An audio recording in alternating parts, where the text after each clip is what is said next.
Good morning. We will be starting with a new lesson, second lesson of chemistry, acid, bases and salt. It's a very general topic here what we are discussing in the lesson, acid, bases and salt. So when we look at the name, chapter's name, acid, bases and salt, it is more somewhere we use these in our day-to-day life, right? Not the reactions, but at least the content. Now, do we use acid in our day-to-day life? Of course, yes. We use it in the form of tartaric acid, citric acid, lemon.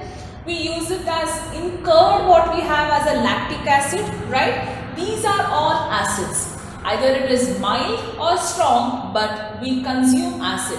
But the what acid we consume, those are all mild acid which do not affect much, right? Otherwise, acids are very corrosive. You are not supposed to touch or taste acid. But when it comes to the form of a citric acid or lemon, we use that in our daily life. Excuse me. What about the base? Do we use base? Of course, yes. We use soap, we use detergents. All these are nothing but base that we use for cleaning purposes. Salt, of course, yes. Our food, we cannot relish our food without a pinch of or without amount of salt in it. So these are the contents what we use in our day-to-day life. So now let us understand more in detail about what are acids, what are bases and what are salts one by one. We'll start with acids. So typically acid word is derived from a Latin word called as acidus, which means sour. True, acids are sour to taste. Now how do lemon taste? It tastes sour. How do vinegar taste? Vinegar also tastes sour. Now these acids we can taste. Now you cannot tell I go to my school laboratory, I will check the taste of hydrochloric acid or sulfuric acid. No, because they are very dangerous, they are very corrosive, right? But mild acid when we talk about, we consume curd. Curd contains lactic acid. So basically they are sour in nature, that is why it is derived from the Latin word acidus. Meaning of acidus is sour. Acid, definition of an acid if you look for, acid is a substance which furnishes H plus ions or H3O ions. I'll explain that. H3O ions are nothing but hydronium ions when dissolved in water. Now what is this concept? Now whenever we take an acid and if we dissolve the acid in water, it furnishes or it dissociates into H plus ions. That means, example, if I take hydrochloric acid mixed in water, it dissociates into H plus ions, that is hydrogen, chlorine and water. So that is what we told.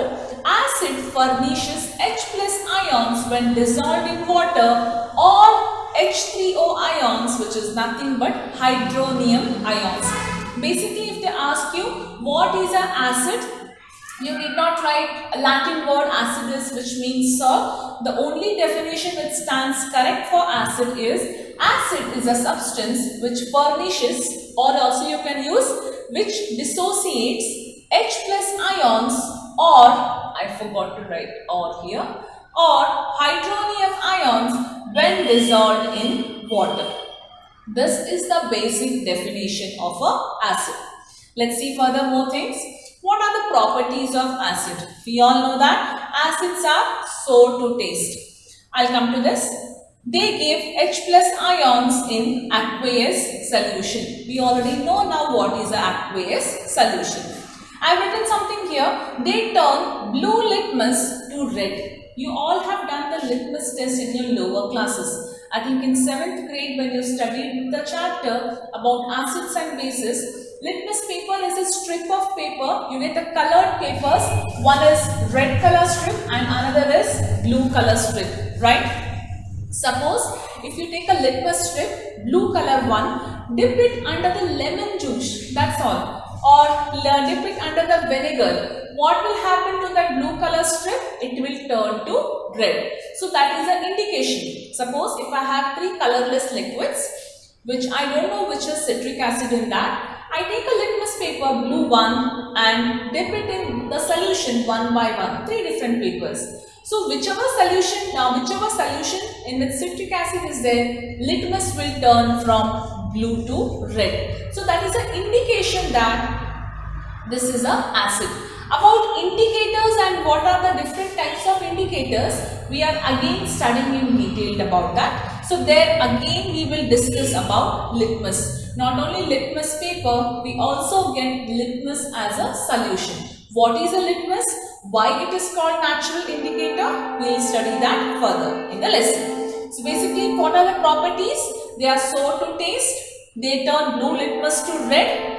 They give H plus ions in aqueous solution. So these are the properties of acids. Let's move on further. How do we classify acid? Now, according to us or whatever you know the information, we only know that in our lab we have acids. Our teacher tells us these are diluted acids and these are concentrated acids. So be very careful, right? Apart from that also, there are classification of acids. How do we classify them? We classify acids based on the sources. Now sources means from where have they originated. Organic acid. So based on the sources, if I have to classify acid, they are classified as organic acid and inorganic acid. Now you all know the meaning of the substance, the name organic and inorganic. Organic substance or the is something which is derived from the living substance, that is plants or animals. True? Inorganic is something which is prepared artificially, not from plants and animals. Or organic is derived from the living source. Inorganic is derived from the non-living source. So when we talk about organic acids are the type of acids which are derived from the living sources like plants and animals. All organic acids are weak acids. Right? Now which are those? Now let us talk about plant. Lemon comes under the plant. So lemon we get which type of acid? We get citric acid. It is very weak. We can taste, we can even drink citric acid. Though it is difficult, but nothing happens to you, right? When you touch a citric acid, your skin doesn't burn or corrode, correct? Then apart from citric acid, we also have vinegar, which is called as acetic acid. These are from plants again. Now when we talk about animal, formic acid. This is the formula written in terms of carbon and compounds. You study this later. Formic acid is from the animal. Now for example, which animal? It is again a mild acid or a weak acid. Whenever we get whenever ant stings, what happens? It starts itching the part where the ant will sting, that will inflame, right? Or there are sometimes there are even certain plants which will just sting us where we get the inflammation. So the acid which is present in the ant sting is called as formic acid. The another name for formic acid is methanoic acid. So then tartaric acid is present in tamarind, citric in lemon. Lactic acid, which we consume every day, that is nothing but which is present in curd, right? So these are all organic acids which are derived from the plants and animals. You can find out. That will be quite surprising to you. There is a particular type of acids in mango, acids in apple, acids in banana. You can find out. I will discuss with you all this again later. So next is inorganic acid. Inorganic acids are the acids which are derived from the non-living sources like rocks, minerals, etc. These are strong acids, which could be hydrochloric acid, sulfuric acid, nitric acid, etc. Next, these are the acids based on their sources. We'll move on to the next one, based on their basicity. Now, what do you mean by basicity? Basicity is a property of an acid to furnish the H plus ions. Okay. So, there we have again 3 types. Monobasic acid, dibasic acid and tribasic acid. That means an acid which can furnish only one H plus ions per molecule is called as a monobasic acid. Hydrochloric acid, nitric acid, it can furnish only one H plus ions.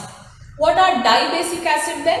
Acids which can furnish 2 H plus ions per molecule when it is in aqueous solution or when mixed with water.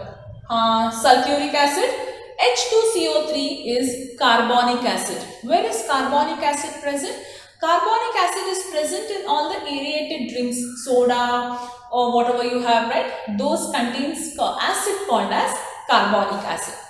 Next, tribasic acid. So, which furnishes 3H plus ions. Example, phosphoric acid. So here you can just imagine H2 is there, H2 is there, H3 is there. That means it can furnish 3H plus ions based on their basicity. Now here you should only know the examples of monobasic, dibasic and tribasic. We are not going in depth about this basicity of an acid. Similarly here you should know only the examples, what are organic and inorganic or how they are differentiated. We'll move to the next one, based on the ionization. Now, based on the ionization, we derive or we understand the acid is a strong acid or a weak acid. That means, is the acid able to ionize completely in water or partially in water? That means, is the acid able to furnish H plus ions or not able to furnish H plus ions? Strong acid and weak acid. We already know what are strong acids. Which are strong acids? All inorganic acids are strong, all organic are weak. Acids which ionize completely in water, that is they can furnish H plus ions completely in water, are called as strong acids. H2SO4, hydrochloric acid, nitric acid, all these will furnish H plus ions or they completely ionize in water. When in weak acid like citric acid, lactic acid, acetic acid, these do not ionize completely but they partially ionize in water. Such type of acids are called as weak acids. Last one, based on their concentration. Now, when we talk about strong acid and weak acid, and based on the concentration, both are different terms. Now when I talk about concentration, I call it as concentrated acid and dilute acid. That means citric acid is not a dilute acid or vinegar is not a dilute acid. Vinegar, citric acid all comes under weak acid only. Now for example, you have a syrup at home. The syrup is concentrated and when you add little water, that becomes diluted. The same concept we follow here. Based on the concentration means depending upon the amount of acid dissolved in water. One thing we have to always remember while dealing with acid, we always add acid to the water. That means if I have a container of water, I add acid to it. Rather, I do not do it in the opposite way. I have an acid in the bottle, I do not add water to it. What happens? Because this exothermic reaction takes place, enormous amount of heat is released, there are chances of bursting out the bottle, container or whatever the acid is in. We'll again discuss that. So while handling acids, one has to be very careful. You are supposed to add, when water is there, add acid to the water. Remember this one thing. That means if we are diluting the acid, you have to take the water in the beaker, then add drops of acid to it. Please remember these things. Usually if you go to your science lab and see, there are acids, sometimes there are strong acids, or that is sometimes there are concentrated acids, or sometimes there are diluted acid. You can talk to your teacher and come to know which are concentrated and which are diluted. Concentrated acid. It is an acid having relatively high percentage of acid in it in aqueous solution. Now, why do I mean by aqueous solution?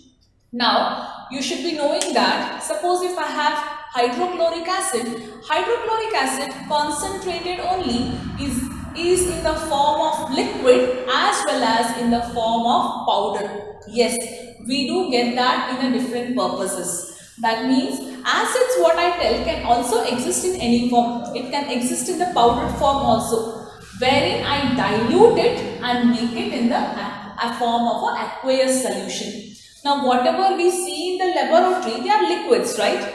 That means in that also some are concentrated and some are diluted. It is an acid having relatively high percentage of acid in its aqueous solution called as concentrated acid. Example, concentrated sulfuric acid, concentrated hydrochloric acid, concentrated nitric acid. That itself is an example. Dilute acid. It is an acid having relatively low percentage of acid in its aqueous solution. Understood? You are adding very little amount, so it is diluted. Example, dilute hydrochloric acid, dilute sulfuric acid, dilute nitric acid. Yes, you will come to know that while we are performing reactions here in terms of acid bases, sometimes we use acids in different way. Sometimes we use concentrated hydrochloric acid, sometimes we use dilute. Surprisingly, the reaction what is formed, now when the reactant react, there is a product formed. The product what is formed depends upon the type of acid used based on the concentration. Sometimes nitric acid, if you take concentrated, the result is different. Nitric acid, when you take dilute, the result is different. You will get to know once we start further in the reaction series. So these are the different types of acid, or how do we classify the acid.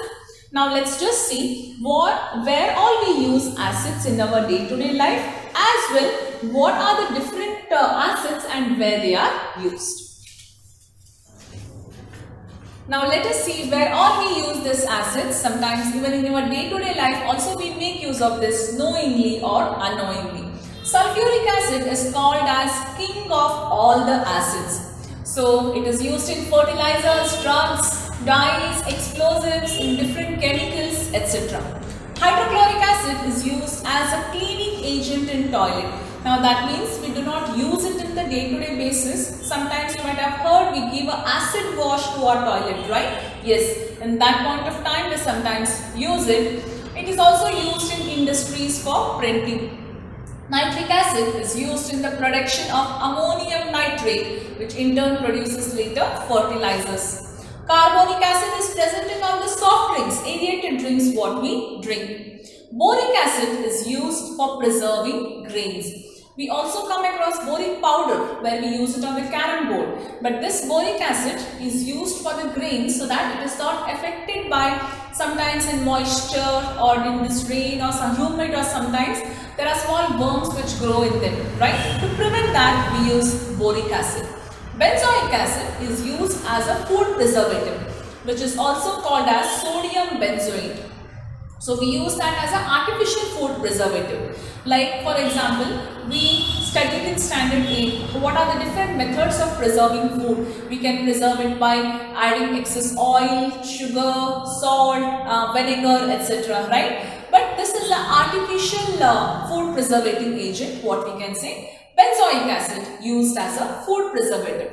Tartaric acid is the main constituent of a baking powder. Baking powder is different from baking soda. While preparing cake, we also add baking powder and we also add baking soda. What happens if you miss adding baking powder? The cake will turn bitter. Otherwise, instead of baking powder, if you miss that, we add vinegar, right? Because the cake will not turn bitter in the presence of baking soda. See, we didn't know that we add baking soda, we add baking powder, but why is it we are adding? Because the cake should not turn bitter. We'll again study about baking powder later when we study about salt. So, tartaric acid, the main constituent which is used in baking powder. Citric acid is a source of vitamin C and also used in curdling of milk. Simple, lemon what we are talking about. So acetic acid is used as a food preservative. Acetic acid is nothing but a vinegar. Oxalic acid is used as a stain remover. Now, oxalic acid is an acid present in tomatoes. Now, sometimes we also take a tomato sauce or a ketchup and we apply it on some stain or some rust to remove that, right? You might have heard of this. That's only because it contains oxalic acid since it is made from tomatoes. So, oxalic acid, the acid containing or acids containing in tomatoes are nothing but those are oxalic acid. So, these are the different types of acids and where all we use them. In tomorrow's class, similarly with how we have studied about acids, we will study what are these, their properties, what are the different classification and their uses. So in today's class, if you have any doubt, you can call on the same day of the video set. Thank you.